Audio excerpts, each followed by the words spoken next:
कदम आस्ते कदम महाराज गणपती भूपती प्रजापती अश्वपती सुवर्ण रक्त श्रीपती अष्टवदान जागृत अष्टवदान दैष्ट्य न्यायालंकार मंडित शास्त्रास्त्र शास्त्र पारंगत राजनीती धुरंधर प्रौढ प्रताप पुरंदर क्षत्रिय कुलावतंस सुवर्ण सिंहासनाधीश्वर महाराजाधिराज श्रीमंत श्री श्री श्री छत्रपती शिवाजी महाराज की जय। नमस्कार, माझे नाव प्रज्योत नामदेव गाडे।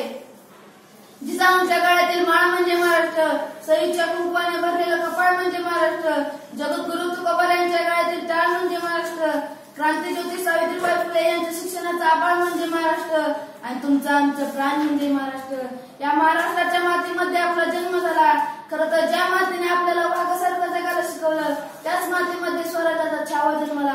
ज्या मातीमध्ये भीमा भमाईंद्र यांच्या तीरावरती संत शांत प्रवाह अनुभवला, ज्या भीमा भमाईंद्र यांच्या तीरावरती छत्रपती संभाजी महाराजांचे बलिदान याची देही याची डोळा पाहिलं, ज्या भीमा भमाईंद्र यांच्या तीरावरती छत्रपती संभाजी महाराजांच्या नावाचा जयघोष घुमला, ज्या मातीमध्ये मासाहेब जिजाऊ सावित्रीबाई फुले यांची पावले म्हटली, अशा या महाराष्ट्राच्या मातीमध्ये आपला जन्म झाला। हे आपले सगळ्यात मोठे परमभाग्यच। एक नव्हे दोन नव्हे तब्बल 450 वर्ष होऊन गेली तो मावळ्यांचा वाघ अनंत विलीन झाला।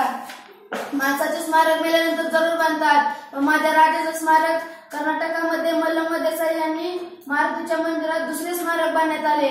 असंच एकदा रांगेच्या पाटलाने एका स्त्रीची आबरू लुटली, आबरू गेली म्हणून त्या स्त्रीने विहिरीमध्ये जाऊन जीव दिला। खबर महाराजांना कळाली, तसा महाराजांनी आदेश दिला, यसाजी याचा डावा पाय आणि उजवा हात कलम करा, याला चौरंग करा व चौकात बसवा। रांगेच्या पाटलाचे हातपाय काढण्यात आले व त्याला चौरंग करून चौकात बसवण्यात आले।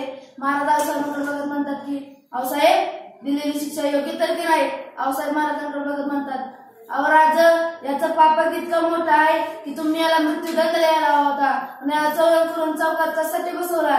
महाराज हसत म्हणतात, तुम्ही म्हणताय ते बरोबर आहे, याचं पापक इतकं मोठं आहे याला मृत्यूदंड द्यायला हवा होता, पण चौरंग करून चौकात यासाठी बसवला की येणारा जाणारा प्रत्येक व्यक्ती पाहिल व त्याच्या लक्षात येईल की महाराष्ट्राच्या मातीमध्ये परिस्थितीच्या पदरावर जरी हात लावला रांगेचा पाटील केला जाईल।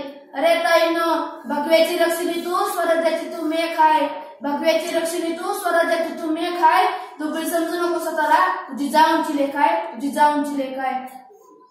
मुलगी जन्माला आली की हत्ती बसून साखर वाटणारा माझा महाराष्ट्र आज गर्भपात करायला लागलाय।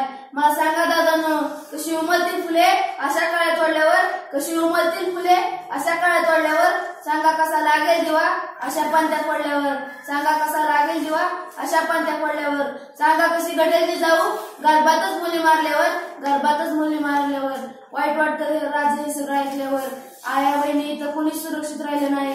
शासन करणाऱ्याच्या तलवारी इथं गंजून गेल्यात पाती, शासन करणाऱ्याच्या तलवारी इथं गंजून गेल्यात पाती, आपलं ते पोरग दुसऱ्याचं ते काढतं, म्हणावं लागतं। वाईट वाटतं राज, या जगात जागावं लागतं। अहो कोणी म्हणते मला छत्रपती शिवाजी महाराज व्हायचंय, तर कोणी म्हणते मला छत्रपती संभाजी महाराज व्हायचंय। मग दादांनो, एक गोष्ट लक्षात ठेवा, ज्याला बाईतली ताई कळाय तो मुक्ताईचा ज्ञान झाला, ज्याला बाईतली पत्नी कळाय तो सीतेचा राम झाला, ज्याला बाईतली मैत्रीण कळाय तो राधेचा श्याम झाला, आणि ज्याला बाईतली आई कळाय ना जिजाऊंचा शोभा झाला, जिजाऊंचा शोभा झाला। धन्यवाद।